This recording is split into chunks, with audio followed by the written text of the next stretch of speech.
Salam müəllimlər, hər vaxtınız xeyir olsun. Hal-hazırki mövzumuz ailədə davranış və ünsiyyət mədəniyyəti. Gəlin mövzumuzla tanış olaq.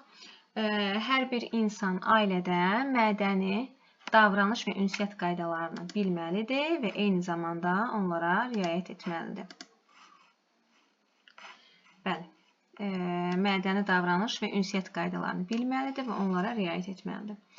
Ailə üzvlərinə hörmət və qayğı nədir?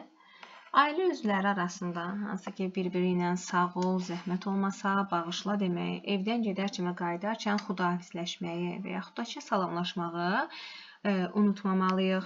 Hara getdiyimizi və nə vaxt qayıdacağımızı demək lazımdır. Bəs ailə üzvləri ilə necə salamlaşmaq lazımdır? Salamlaşma təbəssümlə müşayiət olunmalıdır. Salamlaşdığımız adamın gözünə baxmalıyıq. Bəli, salamlaşdığımız adamın gözlərinə baxırıq. Əlləri cibində dolu ağızla salamlaşmaq olmaz. Tələsik salamlaşmaq olmaz.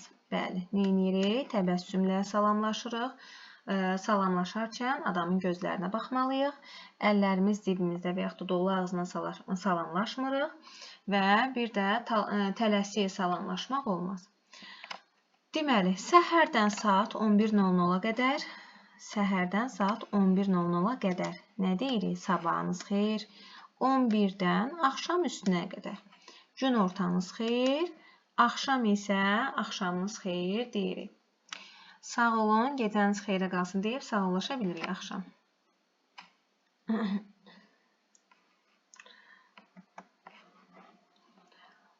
Ailədə iş bölgüsü necə olmalıdır?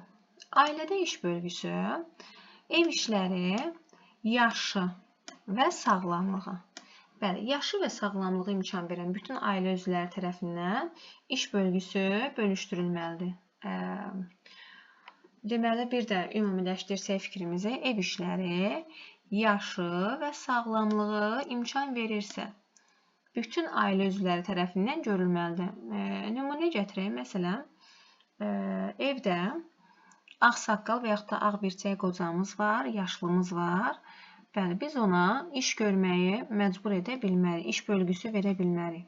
Və yaxud da sağlamlıq imkanı qaydasında deyilsə, o insan evdə iş bölgüsünə daxil deyil. Deməli, yaşı və sağlamlığı imkan verirsə, hər kəs iş bölgüsündə iştirak etməlidir.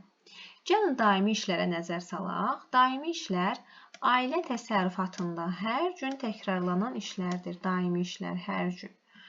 Qida məhsullarının alınmasıdır, xörəyin hazırlanmasıdır, mənzilin yığışdırılmasıdır, qab-qacağın yuyulmasıdır. Bəli, bunlara fikir versək, biz demək olar ki, hər gün bu işləri təkrar görürük. Səhər, günorta, axşam, yəni xörək hazırlanma, mənzilin yığışdırılmasıdır, qab-qacağın yuyulmasıdır. Bəli, bu daimi hər gün baş verir. Kənd sakinləri üçün daimi işlər hər gün ev heyvanlarına qulluqdur, quşlara qulluqdur, torpaq sahəsində iş. Bəli, bunlar da kənd sakinləri üçün daimi işlərdir. Gəlin bir də diqqətlə baxaq. Daimi işlər və kənd sakini üçün daimi işlər. Ayırmışam bunu. Slaydda daimi işlər hansı ki, ailənin təsərrüfatında hər gün hansı işlər təkrarlanırsa, bunlar daimi işlərdir. Məsələn, qida məhsullarının alınması, xörəyin hazırlanması, mənzilin yığışdırılması, qab-qacağın yuyulması. Kənd sakinlərində isə biraz fərqlidir. Bəli, ev heyvanları olduğundan ev heyvanlarına qulluq, quşlara qulluq, ev quşlarına qulluq, torpaq sahəsində iş. Yəni, əkin-biçin məsələsi, bəli, bu da kənd sakinləri üçün daimi iş sayılır. Gəlin müvəqqəti işlərə nəzər salaq, müəllimlər. Müvəqqəti işlər məişət avadanlığının təmiri. Bəli, gündəmi məişət avadanlığı təmirə ehtiyac duyulur? Xeyr, televizor bəzən xarab olur və biz onu təmir edirik, hər gün xarab olmur. Sənaye mallarının alınması, hər günmü biz sənaye malı alırıq? Sənayedən mal alırıq, xeyr. Müvəqqəti. Qohumlara və dostlara kömək. Hər günmü qohumlara və dostlara kömək edirik və yaxud da gündəmi qonaq qarşılayırıq? Xəstələrə qulluq və yaxud da ki, qonaqların yola salınması. Bəli, bax bunlar müvəqqəti işlər sayılır.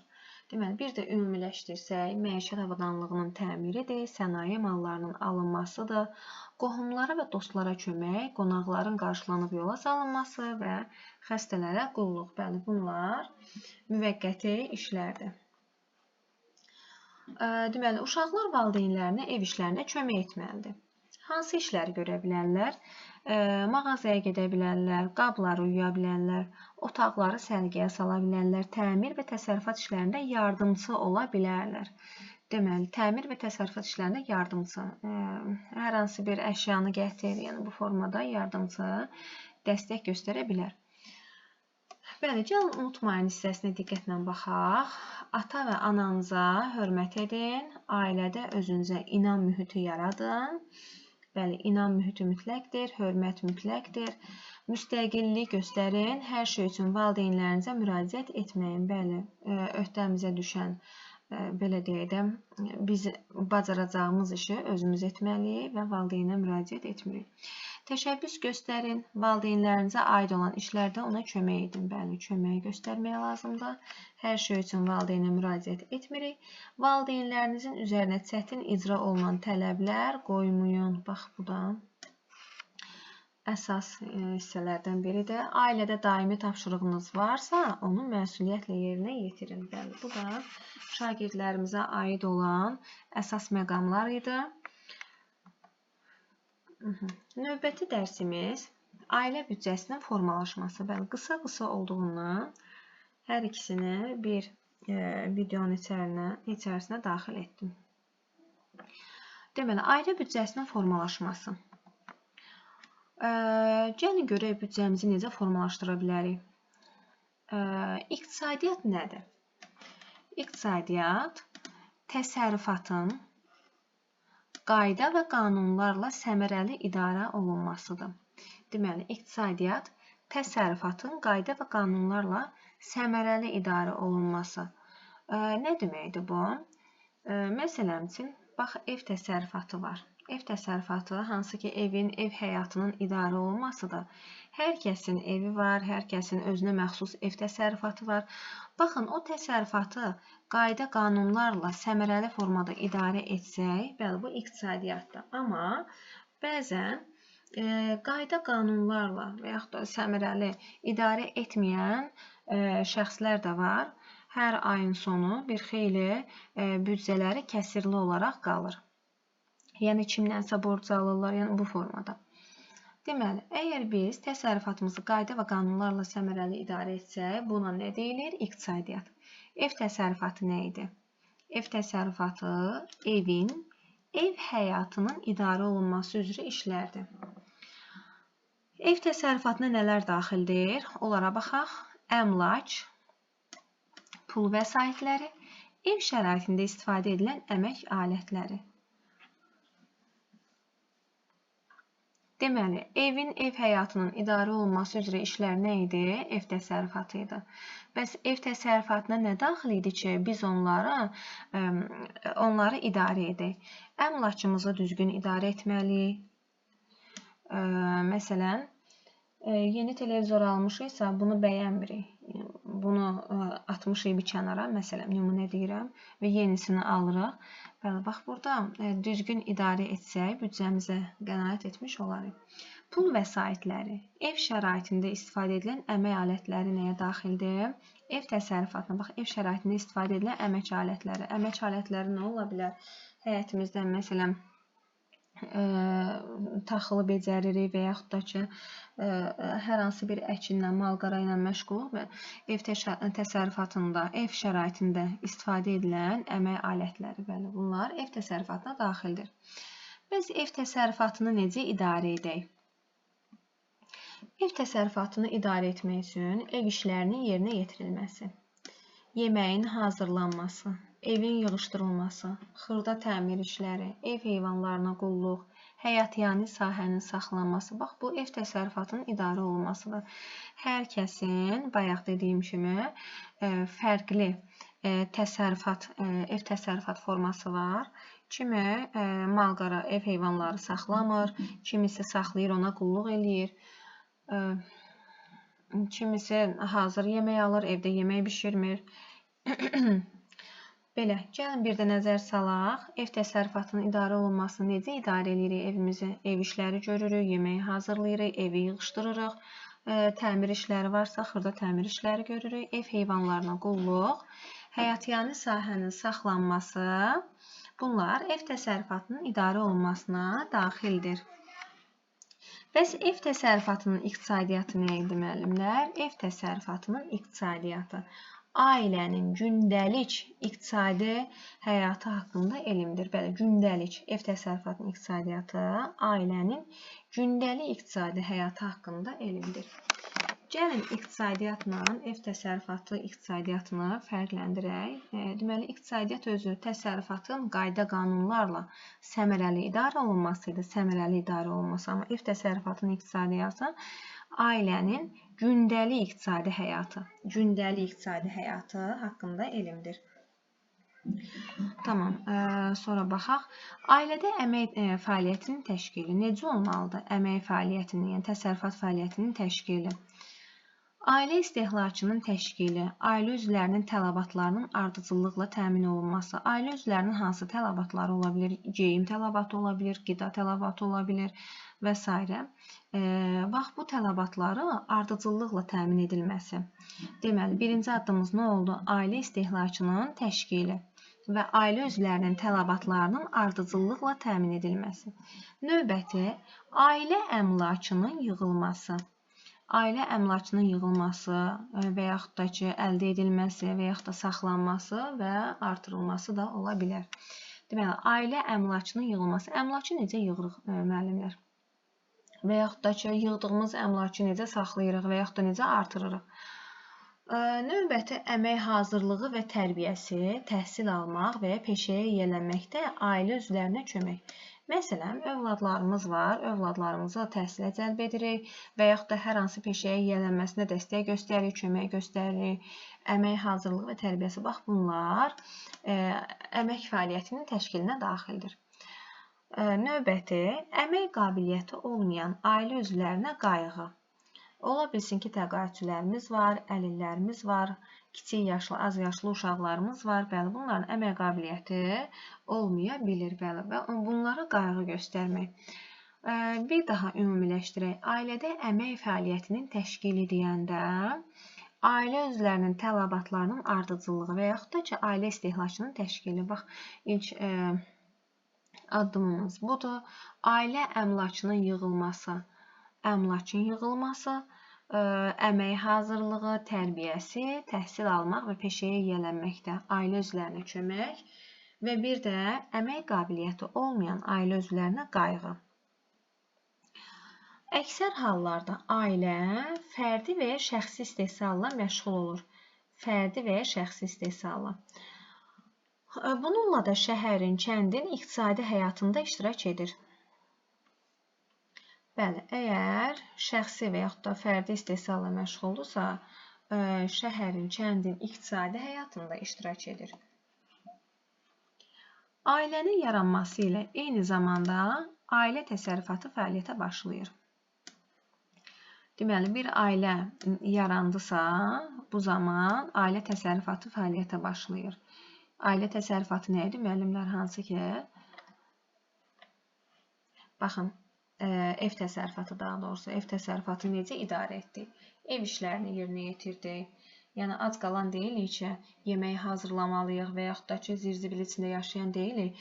Əgər yeni, belə deyək də, ailə qurulubsa, yeni ailə yaranıbsa, ailə təsərrüfatı fəaliyyətə başlayır.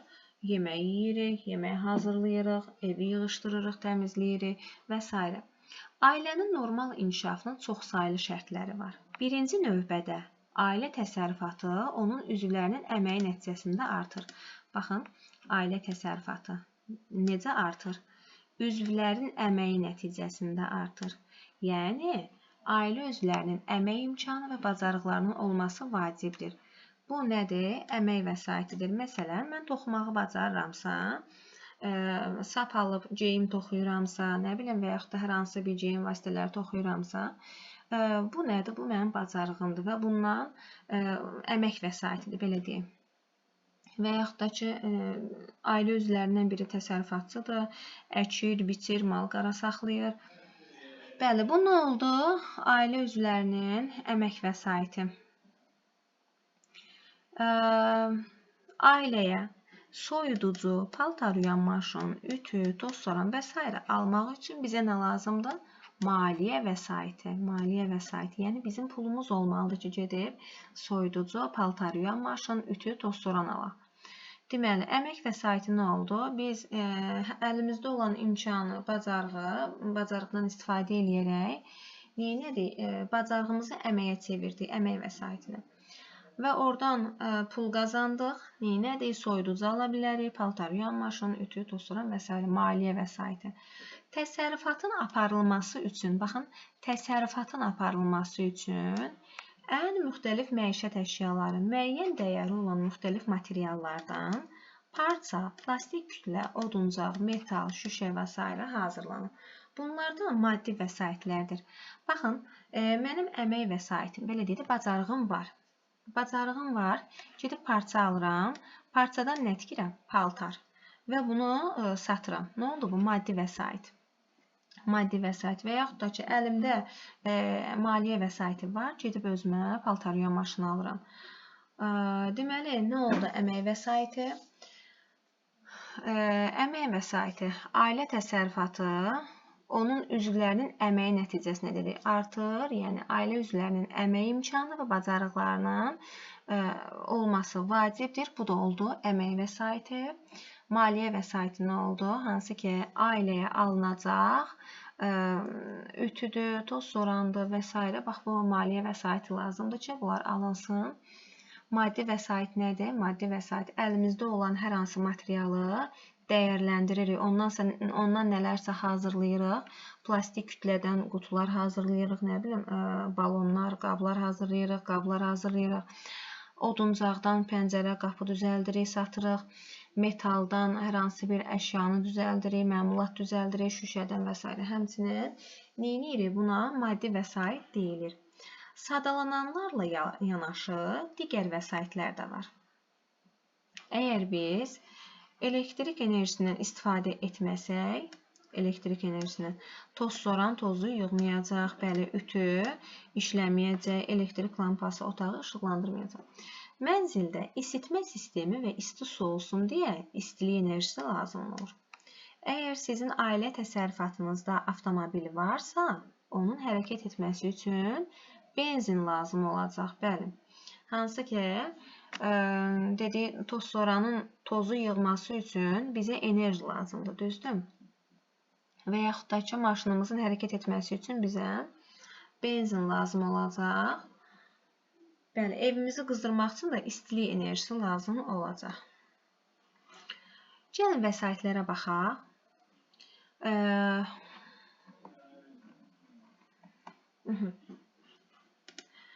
Ailə təsərrüfatının şərti olaraq 4 qrupa bölünmüş dəyərləri, ehtiyatları və imkanlarıdır.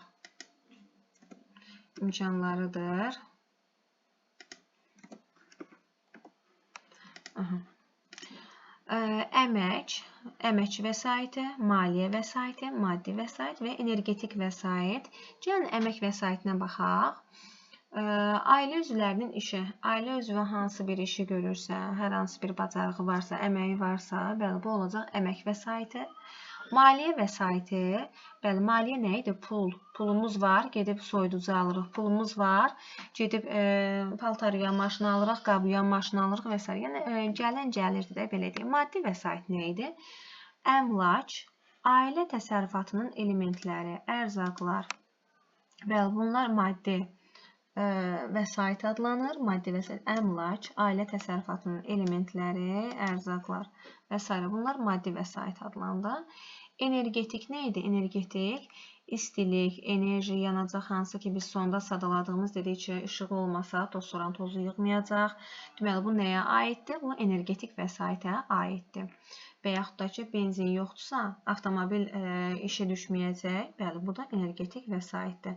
Maddi vəsait də dedik ki, oduncaq olmalıdır ki, mən pəncərə düzəldim, qapı düzəldim, belə.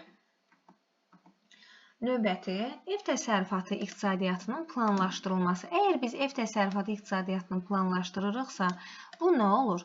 Bu büdcə olur. Bəli, ev təsərrüfatının iqtisadiyyatının planlaşdırılması büdcədə öz əksini tapır. Büdcə ingilis dilində nə deməkdir? İngilis dilində pul çantası deməkdir. Pul çantası. Gəlin baxaq müəllimlər, xərclər. Xərclər büdcədəki, büdcəmiz var. Yəni pul çantamız, belə deyək, pulumuz var. Büdcədəki pul vəsaitinin nəyinsə alınması və işlədilməsinə sərf edilmiş hissəsidir. Məsələn, pul vəsaitimiz var. Almaq istəyirəm özümə çanta, almaq istəyirəm özümə don. Və yaxud da paltaryuyan maşını. Neynədim? İşlətdim də pulumu paltaryuyan maşına verdim və paltaryuyan maşını gətirdim evə. Bu nə idi? Eyni zamanda maliyyə vəsaiti idi. Fikrimizi ümumiləşdirsək, dedik ki, xərclər nədir? Büdcədəki pul vəsaitinin nəyinsə alınması və işlədilməsinə sərf edilmiş hissəsidir. Hər bir ailənin aşağıdakı xərcləri var. Gəlin görək hansı xərclər var. Qidalamaya ayrılan xərclər, kommunal xidmətlərin ödənilməsi, nəqliyyat xərcləri, sanitar-gigiyenik məqsədlər üçün ayrılmış xərclər, təhsilə ayrılmış vəsait, sağlamlığın möhkəmlənməsi və saxlanmasına ayrılmış vəsait, mədəni və mənəvi tələbatların ödənilməsi. Bəli, biz məsələn, hərəmiz bir ailə olaraq qidalanma bizim üçün vacibdir. Mütləq ət almalıyıq, cücə almalıyıq və yaxud da balıq almalıyıq, yağ almalıyıq ki, qidalana bilər. Kartof, soğan, yəni sadaladıqca bitməyəcək qidalanma üçün xərclər. Kommunal xidmətlərin ödənilməsi. Kommunal xidmətlər hər ay internet pulu veririk, hər ay işıq pulu, qaz pulu və s. su pulu.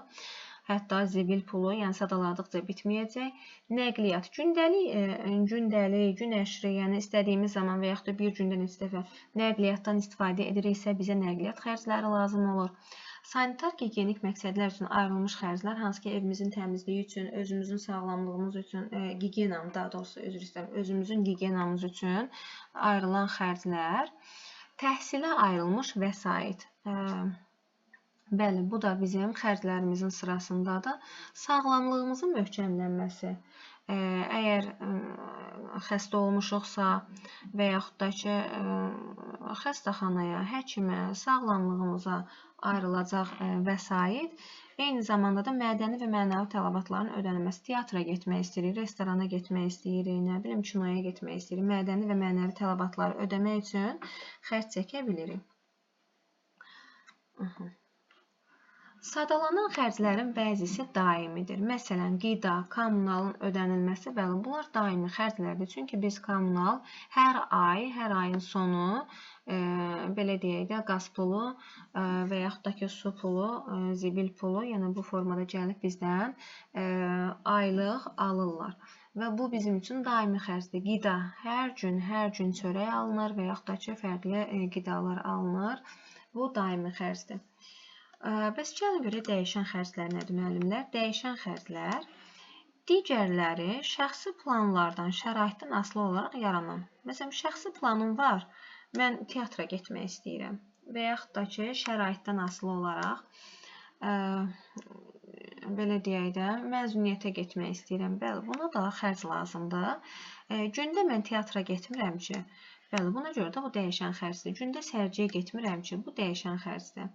Məsələn üçün, mənzilin isidilməsi. Yayda hamı kondisioner istifadə edir, mənsə mənzilləri isidirəm. Bəli, burada artıq kondisionerin evi soyutması dəyişən xərcdir və yaxud da qışda mənzilin isidilməsi. Bu da dəyişən xərcdir və yaxud da ki, uşaqların məktəbə hazırlanması. Bu da dəyişən xərcdir, xəstəlikdir, oturmuşuq evdə, bir də görürük ki, qonaq gəlib. Bəli, gözlənilmədən gələn qonaq, bu da gözlənməyən xərcdir. Gəlin bunlara ayrı-ayrılıqda baxaq müəllimlər. Dedik ki, dəyişən xərc nə idi? Şəxsi planlardan və şəraitdən asılı olaraq Bax, asılı olaraq deyir. Yaranan xərclər dəyişən xərclər adlanır. Bunlara aiddir məzuniyyətdir, teatra getməkdir, sərgiyə getməkdir və s.